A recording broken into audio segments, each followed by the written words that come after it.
back to another episode of Let's Talk Rio. I'm your host, Ysmaine. Here with me is Carlos. How are you, Carlos?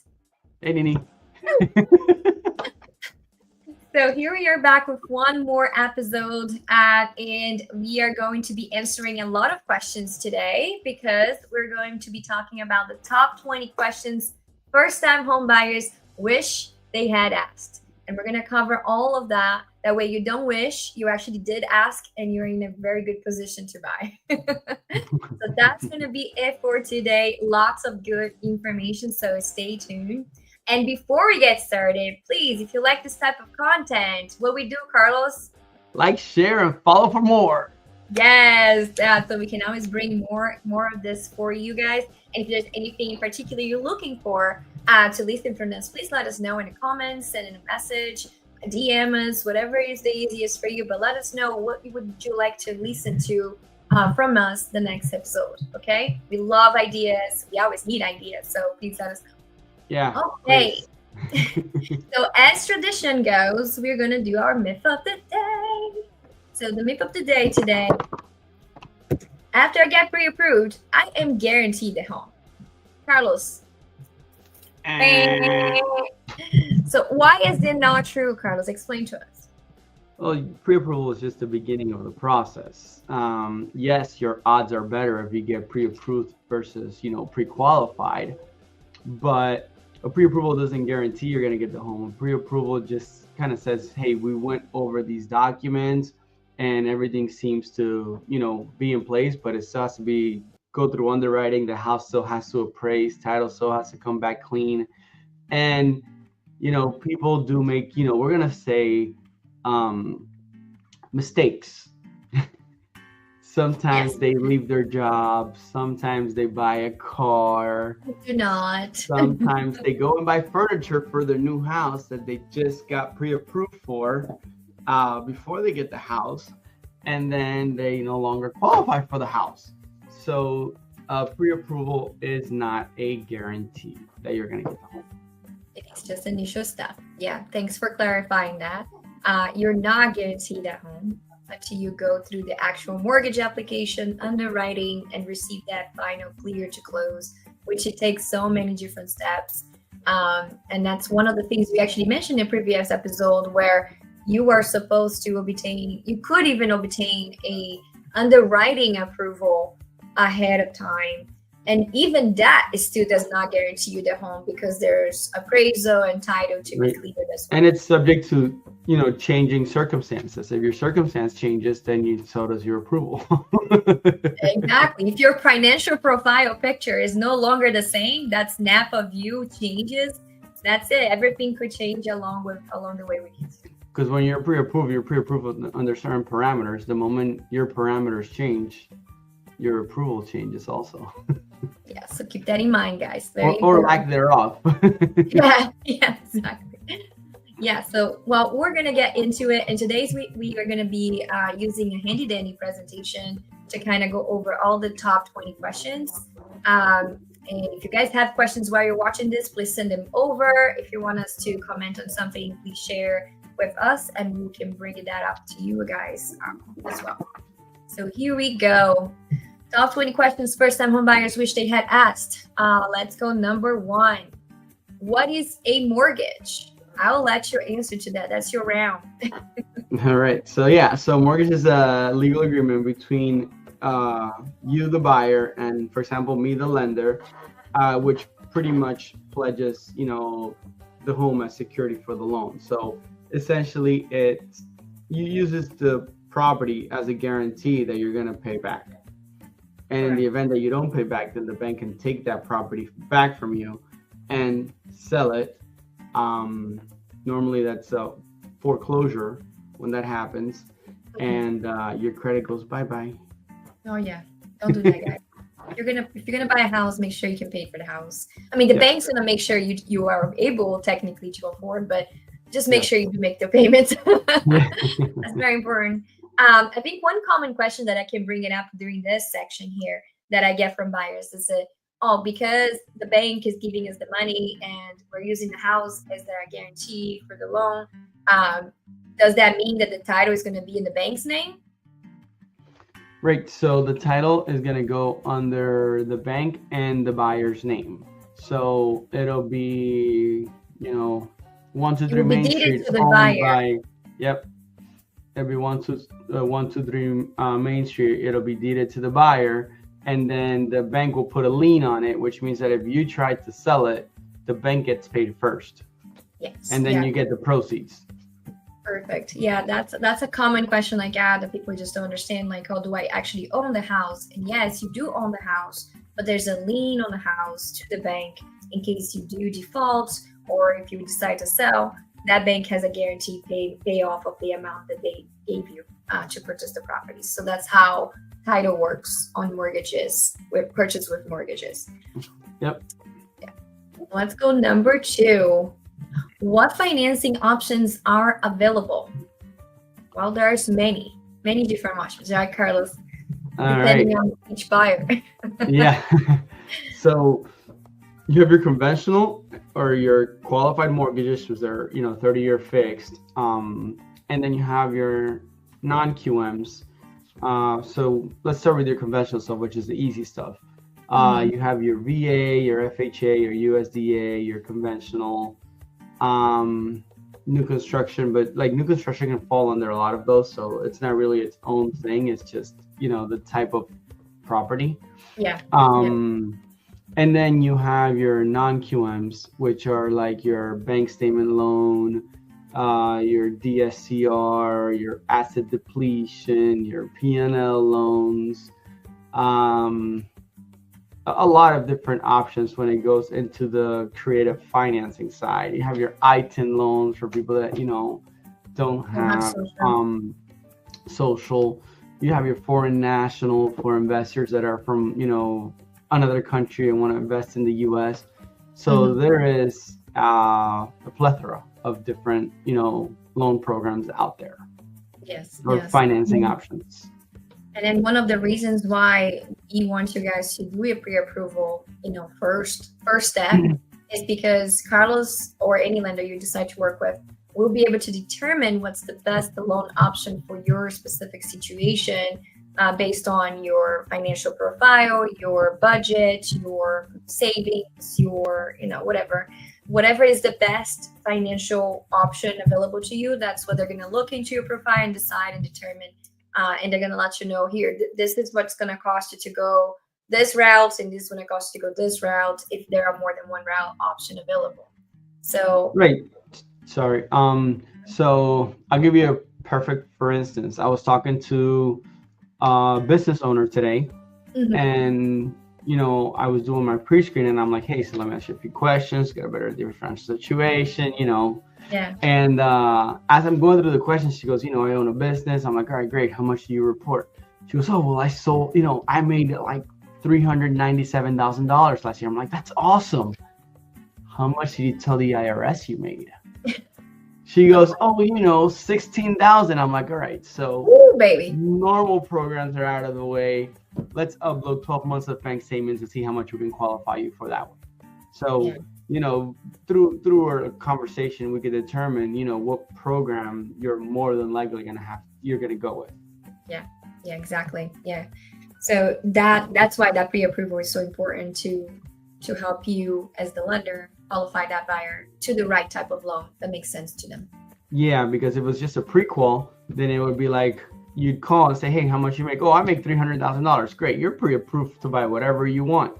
Yeah, but in reality, when you go, right, then a listing agent doesn't know what they're doing, takes that pre-qual and says, okay, I'll take your offer. Yeah. And then the bank says, okay, great, awesome, we got a contract. Send me your taxes. And the bank goes, uh-oh, wait a minute, you told me you made $300,000. He goes, I did. Not according to the IRS, you didn't. Yeah, and that's a lot of people don't understand, especially like people that are working independent contractors and I work for themselves, is what you report to the IRS is what we need to use to calculate your income. And if you were reporting the bare minimum, which a lot of self-employed people will do that for tax purposes, obviously, that's what's going to be used, and it's going to reduce your buying power. So there are other non-traditional loan types that we can go and assist these buyers in the situations specifically. Absolutely. Yeah, so there's too many options to even citing here. I think we have multiple episodes on all the different kinds of loans. So if you guys want to learn more about it, you can search our previous episodes to understand each and every one of them here today. Today we're not going to be touching base on what they are. So if you want to learn about that, please look up our previous episodes, or feel free to reach out to us directly. Give us a call. We'd be more than happy to talk about any one in particular and which one would be best for you. And like, share, and follow for more if you like this content. Yes, please do. Alrighty, number 3. What steps do I need to take to secure a loan? So we already just mentioned this, right? You need to do your pre-approval. Well, what does that entail, right? So tell them what's the process of getting that initial loan process started. Right. So to kind of get the pre-approval started going, the first thing you want to do is you want to complete your application and upload, some very simple documents, pay stubs, W-2s, tax returns, recent bank statements, and, anything else that might be required based on your specific circumstance. Yeah. For example, if you don't work, and you're retired and you get Social Security, then instead of pay stubs and W-2, you're going to need an award letter. If you have a pension, you'll need a pension award letter. If, for example, let's say you work for a union, then you're going to need, that good standing letter for the union. So depending on your situation, there's different things that you're going to need, but usually we start with the most basic things. And then as we peel the onion, we'll request different things from the buyers. Yeah. And one thing that I want to point it out too, like if you watching out there, maybe you are in a different area, might not be able to work with me in particular. But I think that the best way to get started overall, like even before you already have a lender, is connecting with a realtor locally that can assist you, do your research, interview a couple people. And then usually the realtors will have the best connections as far as working with a lender. Now, Carlos can definitely be a reference here for anywhere because he is licensed and able to do business anywhere you're looking to buy. Myself, of course, I'm in Central Pennsylvania. So if you're watching this and you're not in Central PA, please do your research, find a local realtor, and you can still work with Carlos no matter what. So just know this, but I think your very initial first step would be to connect with professionals that are local. Yes, you can try to go to your own bank, but to be honest with you, 9 times out of 10, that's not your best option, or is not to your best interest to work with the bank that you bank with. I think a lot of my buyers come to me and say like, oh, I'm just going to do an application with my bank because they already have my information. They know me. They're going to give me the best deal. Technically, they tend to be the more expensive ones. And just because they're good bank to bank with doesn't mean they're good mortgage banks. So just please do your research. Carlos here specializes in mortgages, and that's it. That's all they do. And that's why they are the best at what they do. If you go to a bank that does everything else and is a franchises tend to be more expensive. So just keep that in mind. You might not be to your best interest to work with your bank that you bank with. That's a very common misconception. Maybe we should have done that as our myth of today. Because it's true. Like ideas for part 2, because apparently this is not going to be a part. This is not going to be a whole episode of the 20 I don't think questions. that we're going to go part 2 on this one too. I'm pretty sure. We might end up doing like 3 or 4 parts on this one. Oh, God. We'll see how it goes. But yeah, so that's how you should get started for sure. Connecting with the right people, creating your A team, and then definitely doing the application for your pre-approval to get started and understanding how to proceed from there.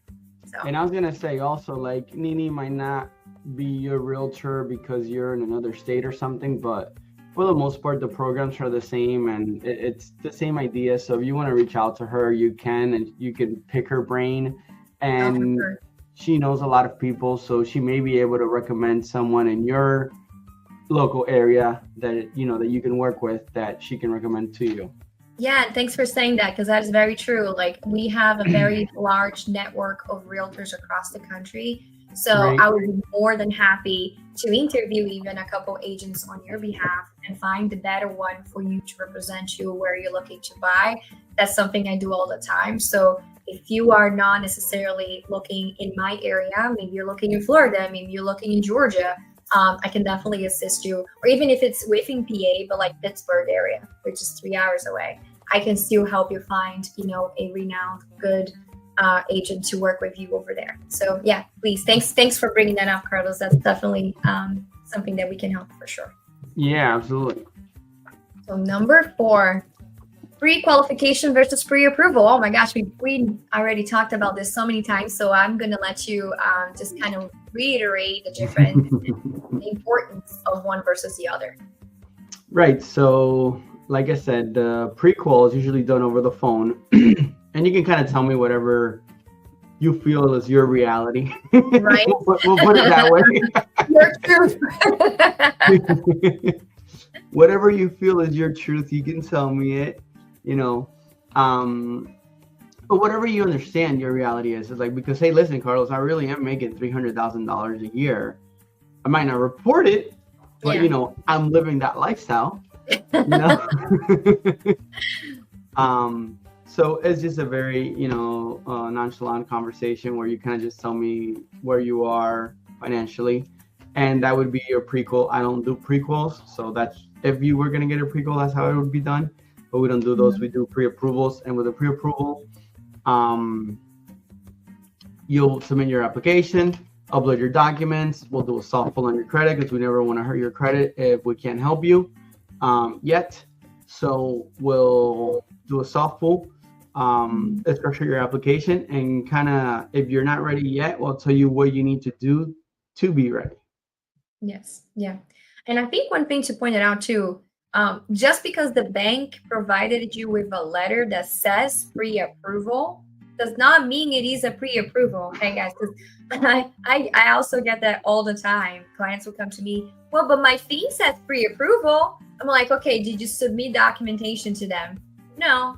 So it's not a pre-approval, right? Did they do verification of employment? No, it's not a pre-approval. Right. Did they do a hard pull on your credit? That's the final question. No. Okay, so that's not a pre-approval.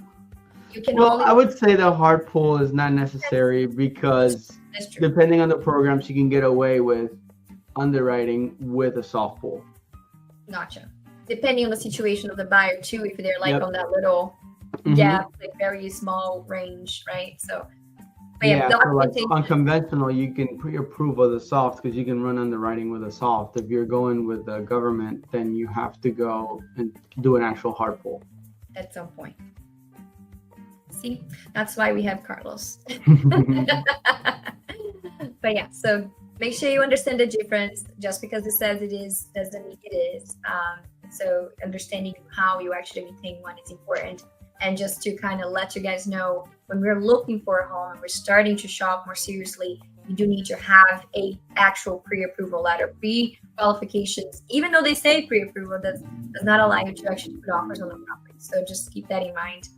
That's a requirement for us to seriously start considering homes.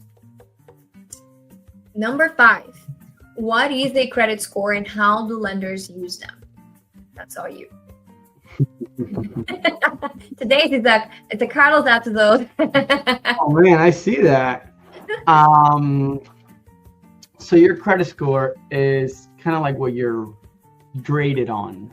Let's put it that way. It looks at your credit history and it gives you a number. And based on that number, the lender or the bank will determine if they're going to give you a higher interest rate or a lower interest rate.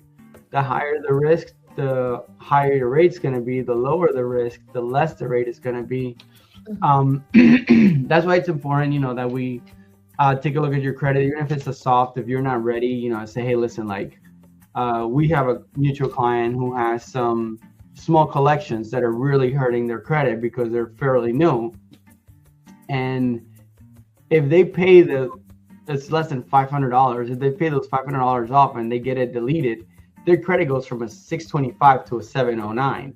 And now they qualify for down payment assistance and all that stuff. So depending on the program, they're just going to look at your credit score or your number. But some programs will look at your credit profile, not your credit score. So they'll look at like how long you had that credit card, how your utilization has been on those accounts, before they decide whether or not they're going to give you a loan under that program. Yeah, so it's not just about the number, it's a combination of factors, and depending on the program, that can differ as well. Exactly, yeah. And we go as low as 580 on the credit score, credit score number. Credit scores start from 300 to 450. I'm going to be honest with you, I think the lowest I've seen is like a 408. I haven't seen anybody in the threes, but I have seen plenty of fours. Wow. Yeah. Yeah. And then that's a little ways to go there, working it up. And I think I've seen maybe 5 or 6 like 840s and maybe like 1.8. I think I've only seen 1.850 so far. Yeah, I've seen low 8s. I think the highest I've seen is like 817, which was pretty impressive. Lowest I think was also like low 5s. I don't think I even saw 4 in front of anything. oh, I've seen 4s. I bet you see a lot more because you're actually working with people that couldn't qualify too. Yeah. So. Yeah. Hey, so what is your score? Oh, we both have 800. I'm like, oh, okay, cool. You pull it. I'm like, yeah, between the both of you, if you add it up, it's 800. Oh, gosh. Actually, you have an 826 together. Oh, Lord. Yeah, so one thing that maybe to point it out to the audience is that the credit score that's used for mortgage purposes is not what you see on your free apps, your credit score on your bank that it shows there. It is a different number, and it's created based upon the 3 credit bureaus that you have. So Experian, Equifax, what's the other one? TransUnion. So it is a mix of the 3, but it's a separate number that is based on those 3. I wouldn't say it's an average, but it's sort of like an average. And then it's a different model. So different things have different models. So for example, there's a model for credit cards, which is what you see on Credit Karma, all that stuff. Then you have a model for like insurance, and then you have your model for cars, and then you have a model for your mortgages. So what you're seeing on Credit Karma and what I'm pulling can be, I've seen as much as like 150 points off. Wow. Yeah. Where people are telling me I got a 750 and I'm pulling a 600. Yeah. I think that's what people need to understand. Like, what you see doesn't necessarily mean that you may or may not qualify. It could be different for mortgage purposes because the model is different. It gives you an idea, sure. It definitely gives you an idea of where you are at, but it can differ drastically of the actual. So that's why talking to Carlos ahead of time, allowing him to do at least a soft pull to see where you are for mortgage purposes, will better prepare you. And then if you're not quite there, and Carlos can help you get there by giving you insights on what you should be paying it off or not. If there's anything populating that is damaging your credit, like any collections or anything like that you can work on. That way you can get to the point of buying much quicker than if you're just trying to guesstimate on your own, right? So the sooner you talk to Carlos, the better it's going to be for you to get started with your home buying journey. Right. We'll never tell you no. We'll just tell you not yet. This is what we need to do to get there. Perfect. I love that. Just not yet. Not yet. Yes. And honestly, not quite. Not quite yet. Yeah. Yeah. We always have, like, I do my consultations and I send them over to you. And that's exactly it. Sometimes they're ready to go right away and you started the journey of shopping for homes, but sometimes they need a little bit of love, and Carlos is going to work with them until they're ready and then send it right back to me when we're ready to go. So it's never just a no. It's always just like, let's work on it and get to the point where it's a yes, right? So like that the customers you sent me, I think it was this week or last week, their credit, they're working on their credit, and then on the other end, because they're relocating, they need to make sure that they have their job secured, Yes. So it's not a no, it's a not yet. Give me an offer letter and then you're ready. I know there's a lot of moving pieces. Everybody's situation is going to be different. And honestly, there's not one little, cookie cutter that fits all. There isn't. Yeah. That's why it's so important for you guys to reach out to us and get started sooner rather than later. Not just when you think you're ready, but like right now. Like if you're planning Don't for wait. Let's start talking right now. Don't wait until you see the house that you want to buy to then reach out and then see if you're ready. Reach out, get ready, and go buy the house that you want to buy. Exactly right. The sooner the better every time. We're not going to be pushing you to buy a home. We're going to help you buy a home that you want. Like, so just understand, we're not salespeople. Like, we're not like pushing a home at you. We're just going to help you. We're consulting, right? So we're educators. We're not salespeople. We're educators. Exactly. We're educators and consulting. So we're there to support you along your journey to find the right property. So the sooner you start, the better it is every time. Alrighty, number 6. How can I find out information about my credit report? Well, there's different ways to go about this. And you can go, privately and look at the public apps that are available out there. Credit Karma, Says Academy. You also can get, I think once you can get a free report from all 3 credit bureaus. Once a year. Once a year. That would be a good one to do it. But if you already did that and used your annual chance to get it, again, you can go to Carlos and he can just do a soft pull and give you a better idea of where you're at too. So different venues, different ways to get about it. Any other things that you think that they can do? They can go about there's a lot of different programs out there or software where you can look at your credit. But I always say, like, if you're looking to buy a home, let's just do a soft. Let's see where you stand. And then if you need to go to credit repair, I have trusted, like, that's the good thing about like working with Nini and I, is that we have a team. So it's, Nini, the realtor, me, the lender, but then we also have Eric, who does a lot of our credit repairs because he does a good job, he gets results. So you don't want to just go somewhere where they're going to take $100 a month from you for 2 years and you still have the same stuff on your credit. You want somebody who's going to work towards, actually getting you out of that and being able to, buy your home and stop paying rent. Yeah, exactly. So our A team is here to assist you. So reach out to us and we'll be able to get you squared away. If not now, later. Never not at all. Not quite. Not quite. Exactly. So number 7, how do I choose the best loan program for me? Well, Carlos is going to help you with that because he's the one to tell you what's the best option. So you want to take this one? Sure. Mm-hmm. So like I said earlier, it's all about your situation. So it's all about what income you get. That's going to determine what kind of program we can go with. If you make too much income, then there's some things you're not going to qualify because they're based on income. If your credit is too low, you may not qualify, and then we have to, work on that. But really, like when I talk to people, one of my questions when I talk to them and I know that they're going to qualify for more than they probably want to pay. Yeah. I'm like, hey, listen, I'm not going to ask you how much of a house you want because I know you probably don't know, but like, how much are you comfortable paying a month? I think that's the best question to ask every time. That's what I ask every time. Like, forget about price range. Yeah. Like, what do you want to pay monthly that you're comfortable with, that is not going to, explode your personal budget? That's the best way to approach it. Yeah. And then they'll say, oh, Carlos, well, what do you think? I'm like, well, listen, like, I don't know your lifestyle. Like, we're just starting to talk here.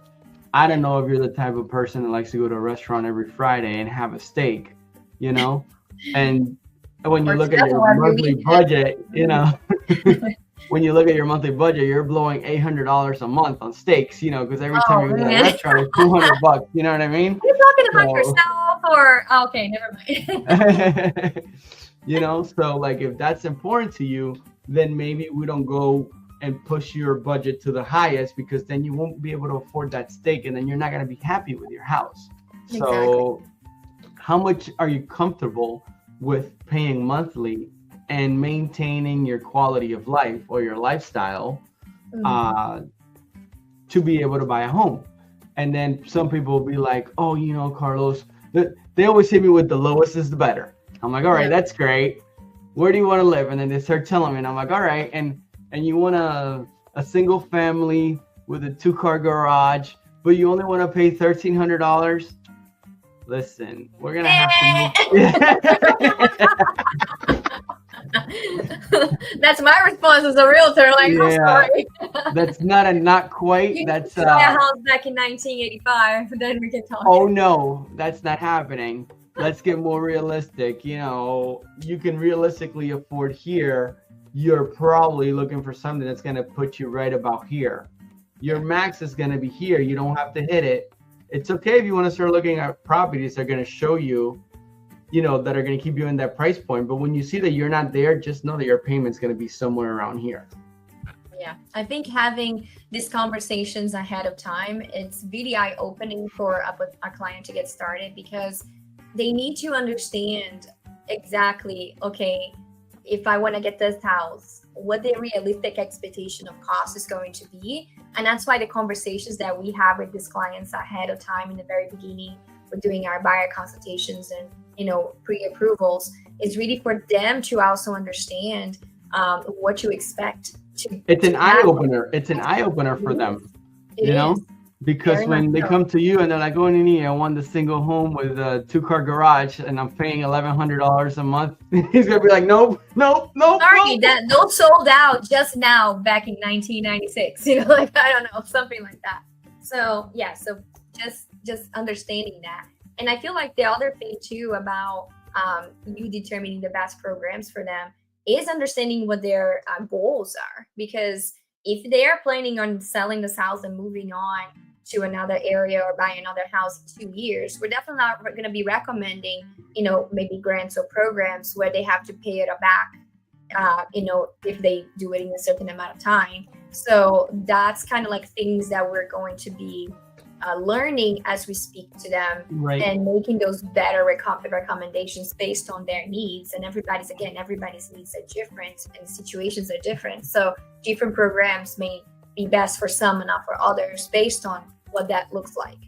And we'll never just tell you like, hey, this is the way you're going. Like, we'll say, hey, look, you qualify for these programs and these are the pros and cons of each program, and let you make that decision. Because like I said, I don't know if you like to have steaks on Friday, you know, at a nice restaurant, and that's part of your budget, you know, like that's something that you need to consider, you know. Or like Nini says, like if you say like, okay, your job put you here and you're going to be there for 3 or 4 years, and then you know you're going to be relocated somewhere else, you know, but you want to start your real estate portfolio.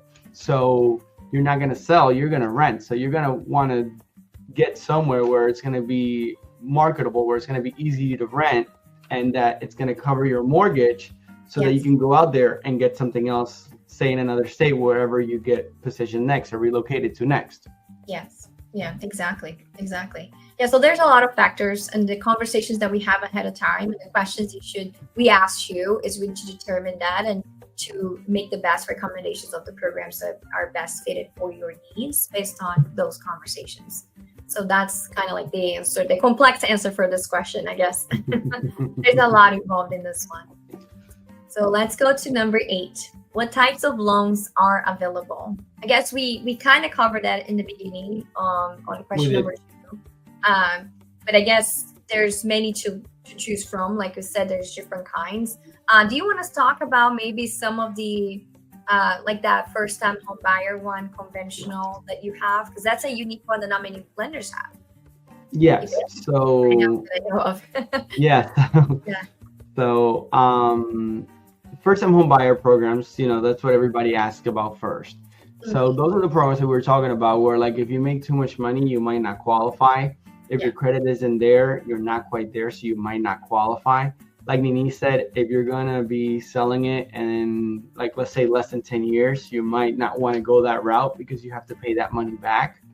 Or you're gonna be renting it, you know, you're gonna have to pay that money back. There are some programs that are, you can also determine like, hey, listen, like I'm okay, like, hey, I'm in a rough spot right now, Carlos, and I'm okay with repaying that down the line as long as I don't have to fork it over now. you know? Exactly. So then you Yeah. can go into a program that's going to have less credit restrictions, you know, less of a credit score restriction, less of an income restriction also, and you can just pay it back monthly. So there are, you know, repayables, Mhm. and then there are non-repayables. There are different types of down payment assistance programs, some for first-time home buyers, and like Nini said, some that are not for first-time home buyers. Yeah. Like the one that we have where you can do 1% down, conventional plus closing costs. So what that means is if the house costs 300,000, your down payment requirement is 3,000 versus 15,000, which is what normal conventional will ask for. Or let's say, I'm not gonna get the number right here, but let's say you're going FHA and it's 3.5% down, it's Yeah. gonna be like 10,500 down or something Yeah. to that extent. Yeah. A lot more. So it's, you know, so it's a lot better. And the cool thing about that program is that it's not for first-time home buyers, number one, and it's not repayable, and it's instantly seasoned. So if you get that now, let's say your credit isn't the best, but you know you manage to qualify for that program, and then in a year or so the rates drop, your credit gets better, and now you want to refinance. Well, you're able to do that. You potentially are going to drop. You're definitely going to drop the amount of PMI that you're going to pay, or you might be able to drop it altogether if you, Nice. you know, if you hit enough of an equity Yeah. buffer, and your rate is also going to be lower because your LTV is also lower. Yeah, so it's a great opportunity for people that are not necessarily first-time home buyers, like you said, but for people that are low in cash and want to get in a property, and not be tied down to like a first-time home buyer grant program where they have to repay or they're not allowed to refinance. With this program, they can get in, lower cash out of pocket, and they still can take advantage of a refi later down the line or restructuring of any kind, right? So that's And a really good option. another really cool program that I want to mention is like our FHA. So you know your FHA, normally you have to have the house in really good condition, you Yeah. know, and stuff like that. But sometimes it's hard to get approved FHA because some listing agents don't favor it, let's say. So Exactly. Yeah. you can offer an FHA on a house and say, hey, listen, if this house comes back with mistakes, well, not mistakes, but with repairs Sure. required, hey, we can just switch that to a 203K automatically, you know, and then do those repairs. And if it's not like a lot of stuff that needs to be done, we can even do an escrow holdback, you know, and we just hold back the, you know, hold the escrow from the seller if the seller agrees, you know, to do the repairs. Or I've even had the buyer where they said, hey, listen, I'm going to take care of it. They go out there and they get the bids for the work. We'll hold, you know, 50% over the most expensive bid. And then once it's done, the contractor gets paid and the money gets released back to the buyer or seller, whoever is the one that's going to be responsible for the repairs. So that's something really cool that a lot of people don't necessarily know about or thought about, you know, or like a lot of people right now are struggling, you know, to get their offers accepted. I say, hey, go and get the ugliest house in the nicest neighborhood. Yeah.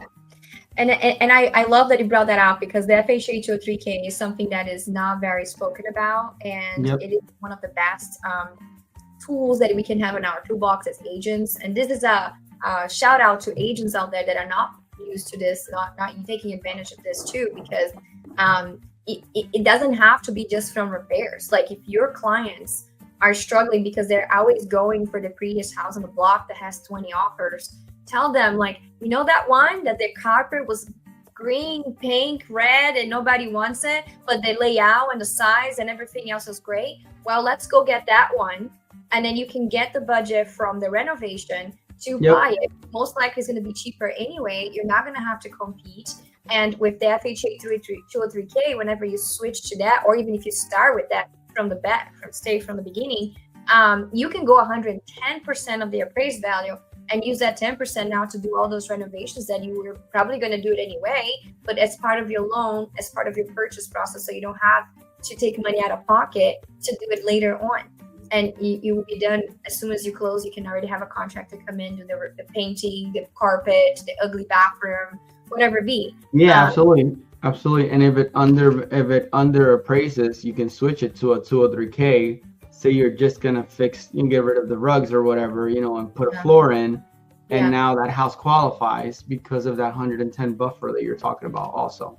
Exactly. So it is definitely a great tool to have if you want to try to stay competitive with a buyer that is, only able to qualify for FHA, or if a buyer is struggling to get a property because they're going for the prettiest one. Let's open their minds to the idea that, hey, you can still have the pretty house but for lower price, and then just use a FHA 203K renovation loan and get those repairs done yourself, within the purchase process. So many different options. You can use it for shortage of appraisals. You can use it for repairs. You can use it for just cosmetic updates. I mean, it doesn't have any restrictions. So that's the beauty of the 203K. You can also do for VA loans. The only thing with the VA loans, though, and I learned this recently, is that it's not 110%. It's only 100%. So you don't get that 10% extension on a VA. But it can also be used with VA loans. So if you want to do the same, idea of, hey, let's get a house to, the renovations to do the purchase, you can do that with VA too. Just not taking advantage of the 10% extra on appraisal. Correct. Yeah. Alrighty, that was great. That was great that you pointed that out. That's good information. Number 9, what is locking in a rate? Oh, that's a good one. You take over. All right. I hope the next 10 have more real estate stuff than mortgage stuff. Maybe. With my luck, we'll see. No, so usually when you're pre-approved, right, you're pre-approved with the rate, and the rate is floating. The rate doesn't get locked until there's an address to lock the rate with. But we don't lock the rate right away when you go under contract. If the market is good, we'll float the rate, for as long as possible, to kind of let you ride down the market. And then once we lock it, that's what rate you're gonna have for 30 years. So that's what locking the rate is, because the rates fluctuate every day. The market goes like this, and you want to catch it on a here and not on a here. Yeah, exactly. Yeah, so I think that's something that people just don't understand. Like when you get the pre-approval, your rate is not yet locked in. So that rate that the lender is telling you, hey, this is what we foresee you having it. Right. It is just as subjective, because it is out as of that day that they did their pre-approval for you. And that's going to change most definitely once you actually find a home, get on the contract, and now we start looking into locking that rate in. Because the lender's not allowed to lock it in until you are officially under contract, meaning your offer was accepted or seller and you sign a contract, and that's it. That's when the lender's allowed to do that. And Carlos has been great with all of our previous clients about, like he said, floating throughout the contract and finding that perfect day or window of time where the rate's the lowest and the best option for you. So locking your rate, that's what it means. And usually, what's the time frame that you're locking your rates for? So it depends on the client, it depends on the transaction, it depends on the market. If the market is very volatile, we're going to lock it from the very beginning. If we have a 30-day contract, we're going to lock it for 45 days to make sure that we secure that rate.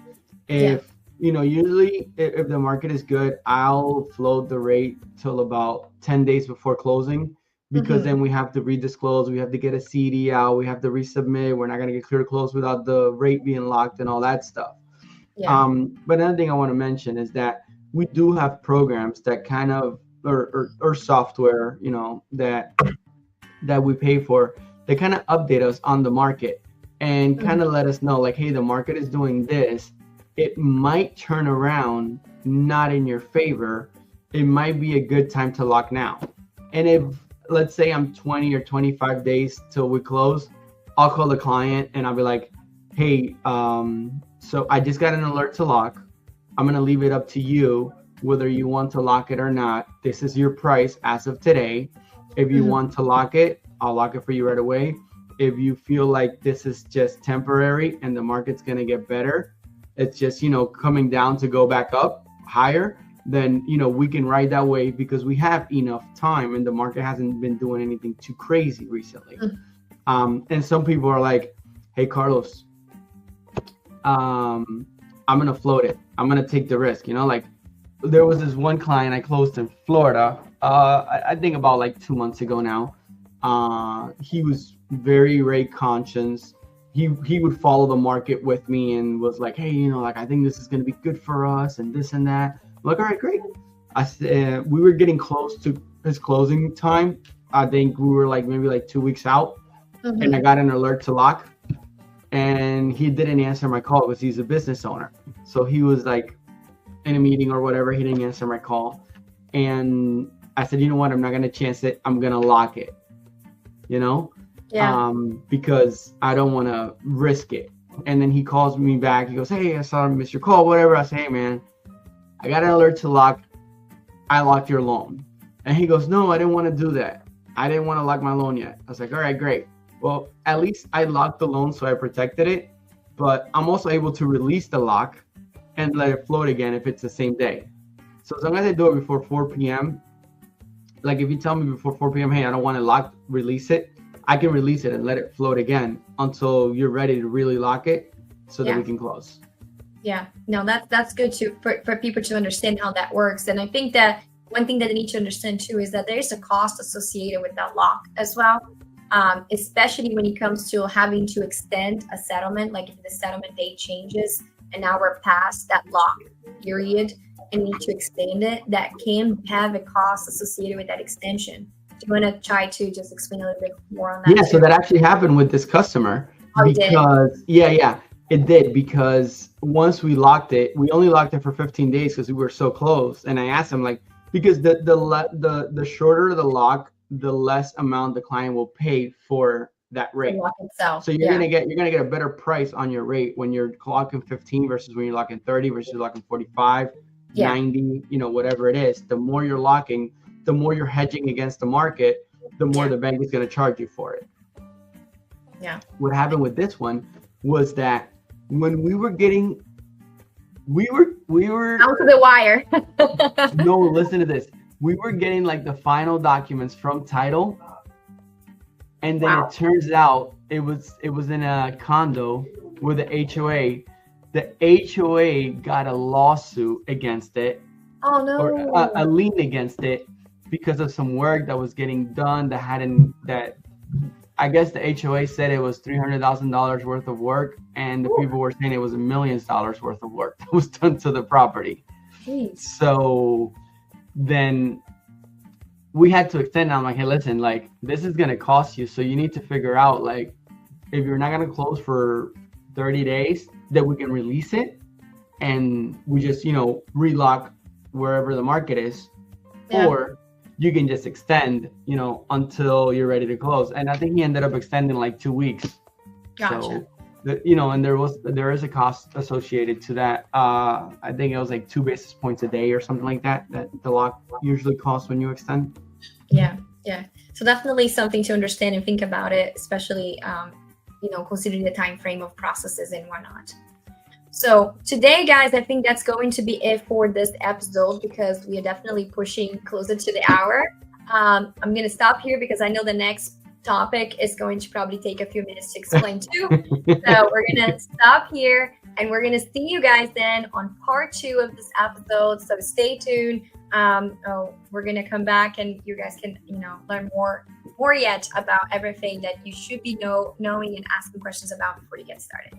So I'll see you guys on part 2 of this episode. Like, share, and follow for more. Like and share and follow for more.